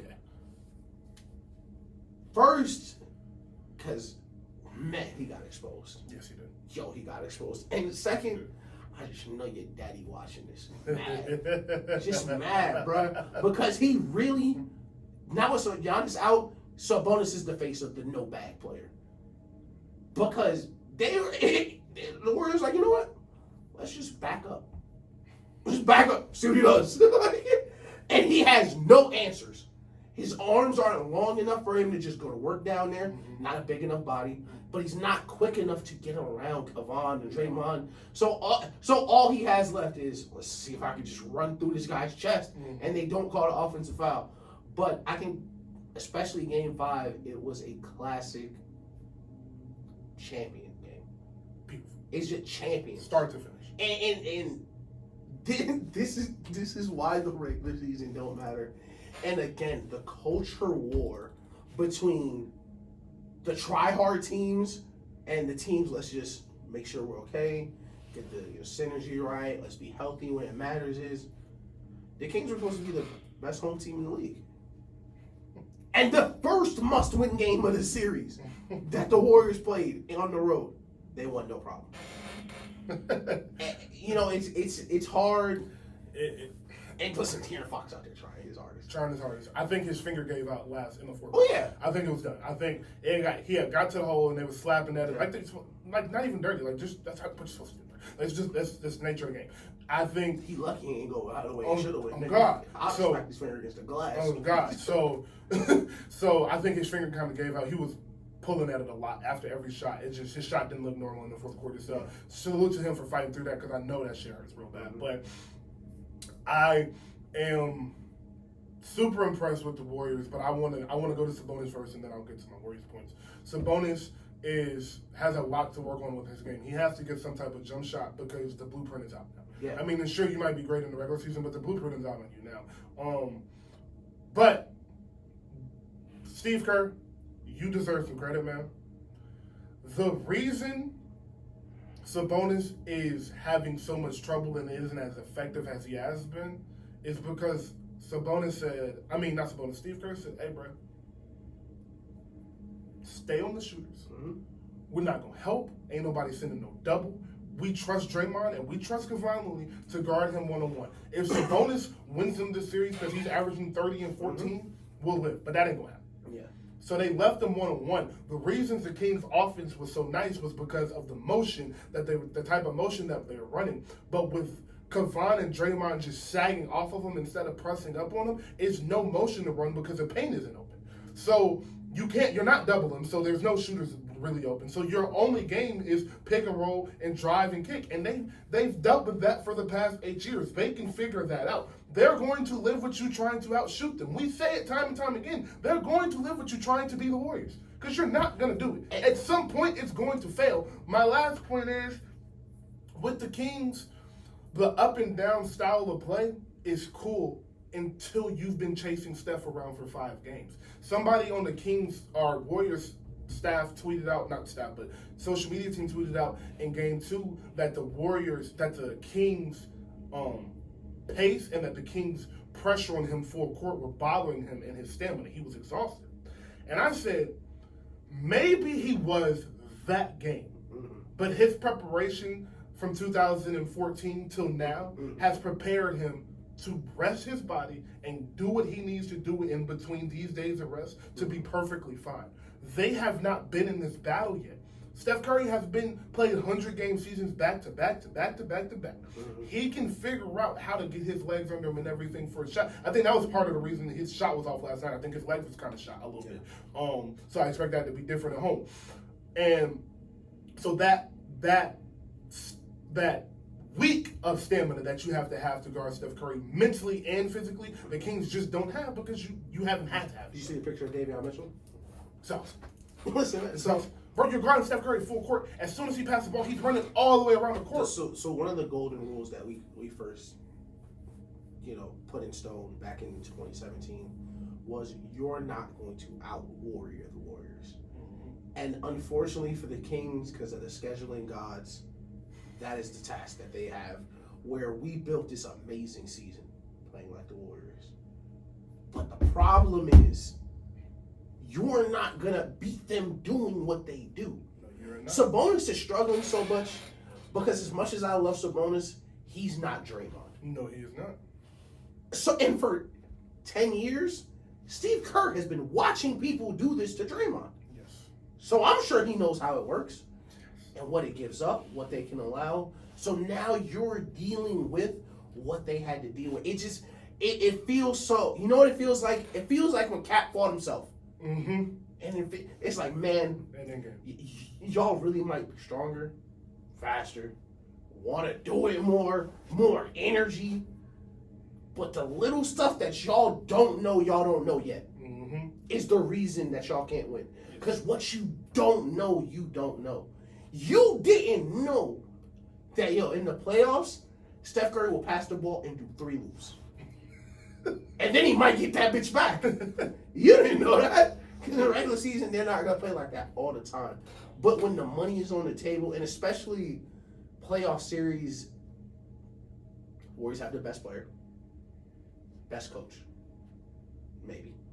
But I actually want to know Steve Kerr. Watching game 3, 4, and 5 made me appreciate my tweets more. Because I know that nigga know. I know this is something he's just choosing to do. Literally, bro. You ain't seen Anthony Lamb. He just be bored, bro. That sitting Steph Curry at the end of the 3rd quarter, beginning of the 4th quarter shit, cooked. It's not that time no more. You know what? I want to shout out Moses Moody too. I want to shout out a nigga that's a professional. Yes, sir. To watch Anthony Lamb stink it up for all them minutes this year, and for you to be still ready on the bench, not only hitting shots, because he had a bunch of good shots, playing great defense. Amazing defense. And rebounding. Literally, love to see. I want to give a shout out to Wiggins. 2 months off of basketball, straight into the playoffs, and you look like you've been playing since December. Come on, bro. And missed a game. That's so hard to do, bro. I said it when we got in here for the pod. I was like, bro, play Wiggins. Wiggins, the type of nigga, he never get tired. Never get tired, bro. Amazing. Between spin fadeaway to go up 5. The one leg? No, he had two shots where I was like, damn. First, he hit one on the baseline behind the backboard. Yes. And niggas don't understand how hard that shot is. Because if you shoot it any way wrong, you're going to hit the side of the backboard. Clash that shit, no problem. Yes. And then up 3, world coming down. You got Steph and Clay next to you, and you look them off. Yeah, look them off, go to the mid post. Show these young niggas something right quick. Go to the mid post. Come on, man. Let me show y'all something right. This is how you Come on, win. man. This, and you know what? This is how championships are won. Yes, sir. And I think the Kings are just not ready. They're just not ready. And that's okay. That's okay. No, nothing to hang their hats on. Like you said, Sabonis, you got to get better. But Fox, you are a superstar in the making. Yeah. Malik Monk, shout out to you. Your game just has to get more consistent. You are a bucket, you're a ball player. You just got to get more consistent, get stay in that gym more. Mike Brown is an excellent coach. Yeah. The thing about this series is Mike Brown has done nothing wrong. There's not an adjustment Mike Brown has made. He's been coaching amazing. He's been coaching amazing. He just literally does not have the team. And I think Mike Brown knows that. From his sideline things, I can tell he understands the task that he has. I probably wasn't gonna get this done, but I'm gonna put my team in a position they're gonna get the shots they're supposed to get, and maybe De'Aaron Fox can be a little bit better than Steph Curry and spurts just enough for us to win this game. And he just wasn't, and Sabonis just wasn't good enough as a number 2. It's okay. And maybe next year, Keegan Murray's getting those Harrison Barnes minutes. And maybe he's a rookie, man. Hey, I don't think it's gonna happen. Maybe y'all win tomorrow, and maybe y'all win game 7. The series is not over. But either way, what they learned this series for the Warriors is going to change the direction of this team moving forward. Oh, God. It's not only because what they learned, how they met the challenge. Mm-hmm. And it's going to be that's why it's so comforting. Because I watched it happen already with the Warriors the first time, where, man, they were right there. Because as a Spurs fan, niggas don't understand how close that series was. We're that Manu Ginobili 3 from a game 7. Yes. With that team. On the road, he banged that. Yes. We're really close. Yes. It's a make or miss league. But what you learned on how you got to compete, what these games feel like, because to their credit, they were on the end of 2 crazy runs in Golden State. And you're still there afterwards. So, listen, if you can, and I know this is what he's telling them, fam, if we can get through this, we can beat anybody. We can beat anybody. We can beat anybody, right? But like you said, it was a masterclass. And I want to steal this point. And I don't want to give credit to this person, but I will because I respect this person. And it was such a beautiful point that you're going to love so much that I have to give the credit for him. Colin Cowherd. Yeah. He said this team reminds him of the 2018 Patriots. Oh, yeah, I saw this. Yeah. And I said, yeah. Damn. Yeah, it does. It does, man. Superstar GOAT quarterback. Yeah. Knowing it's the last ride, probably. Right. You got Gronk. Don't even really want to play no more in Draymond. You know, I'm probably retiring after this season. Draymond isn't about to retire, but body breaking down. I can't do it. I can't do it no more. Guy been through injuries. Klay Thompson, Julian Edelman. Yeah. Amazing Hall of Fame coach, Bill Belichick. And that team in 2018 didn't have a great regular season. They had a losing record on the road. They lost to bad teams. Lost to Jacksonville and Detroit on the road. Yep, I remember that season. Yep. But that boy Mahomes said, I'm the big dog. I'm the new guy. De'Aaron Fox, I'm the new guy. I'm the new best point guard in the league. 20 clutch player of the year, 30 a game. Yep. All-star. Faster, bigger, stronger. And sometimes the Range Rover is there. It's not even a car. It's nice as crazy range. Crazy range. But my nigga, the Rolls truck pull up. Yo. The Rolls truck pull up. You know what it's like?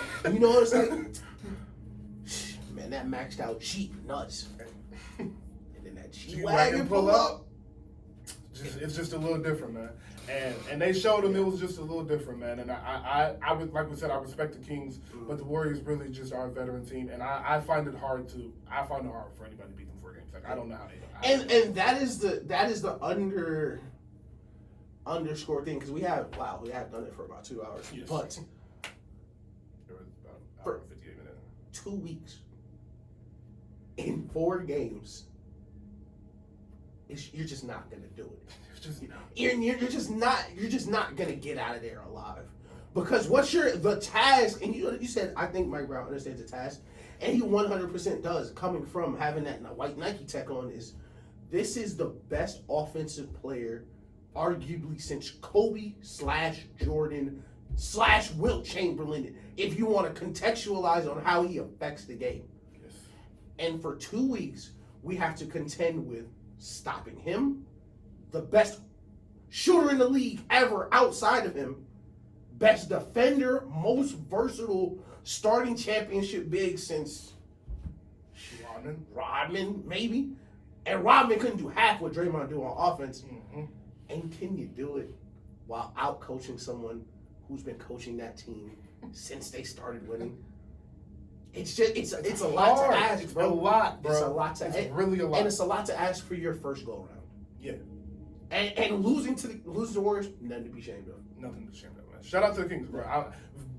Beautiful game. And again, like we said, I don't think they're gonna win tomorrow. I think that the game will be over probably by the middle of the third quarter. The Warriors just tend to understand the moment. Like that's the thing about a veteran team is they just really understand the moment. Like you knew a LeBron team and the closeout game was gonna come out and kick. And I think another point that you made is I think the Kings just know De'Aaron Fox don't have it on his team. And I think that we talked about the belief in your teammates, Jimmy Butler and Stills, Steph Curry and Stills. I think that him not having it is gonna be the reason this is gonna be over in the third quarter. And I will say the crowd seemed like they knew. Like the crowd, like they were loud, but they weren't what they were in games 1 and 2 because that nervousness that I was talking about with fans had set in. Like they were nervous. Yeah. And every one of those Steph layups or the 2 threes he made, the 5 free. Again, shout out to Klay Thompson in that second and third quarter. Oh my goodness, bro. The shots. Take the one like off the dribble. Bro, the shots, the one in the fourth quarter in the corner where he faded. Yeah. My God, bro. Listen, no. Klay can't create none. He didn't create none of those shots though. He didn't create none of those shots. And on top of that, quiet as kept, that boy playing some defense. That boy's playing some defense, man. And I said this year that they were going to repeat because Klay Thompson was going to get back to form, and it's slowly but surely happening, bro.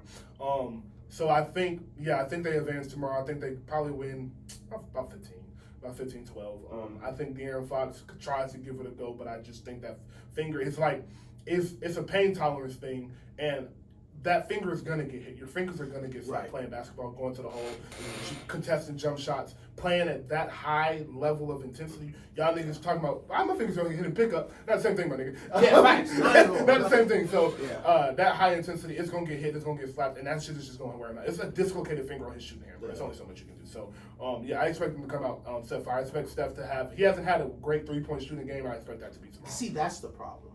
Yeah, that's the scary part. That's been the problem.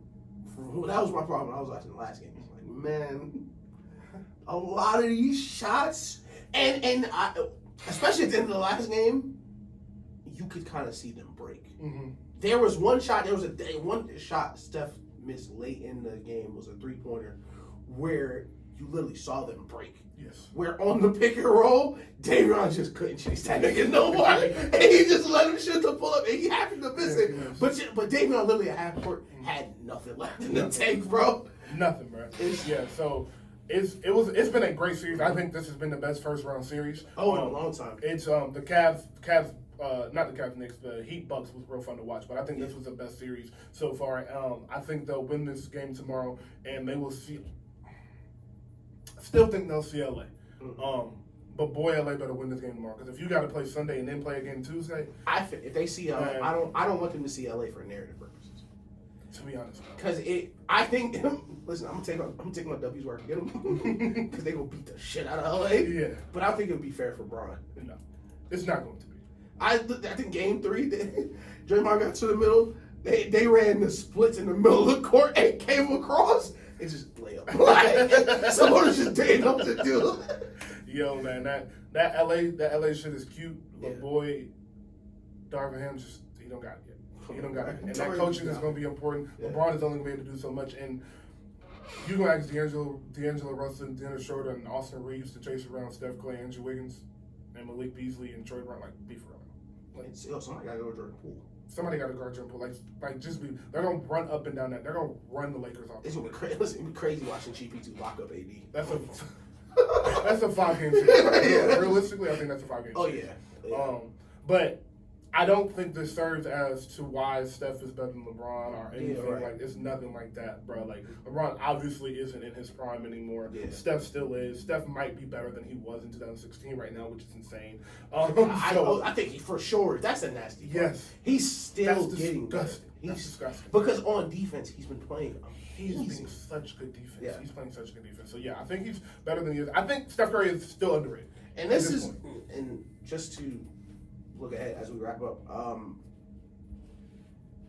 is De'Aaron Fox going to be the best point guard you're going to see into the finals? Without question. Will he be the best point guard You you face see? all playoffs, without question. Without question. And who gives them the most trouble? It's point guards. Them big bodies, they got enough bodies to throw at wings.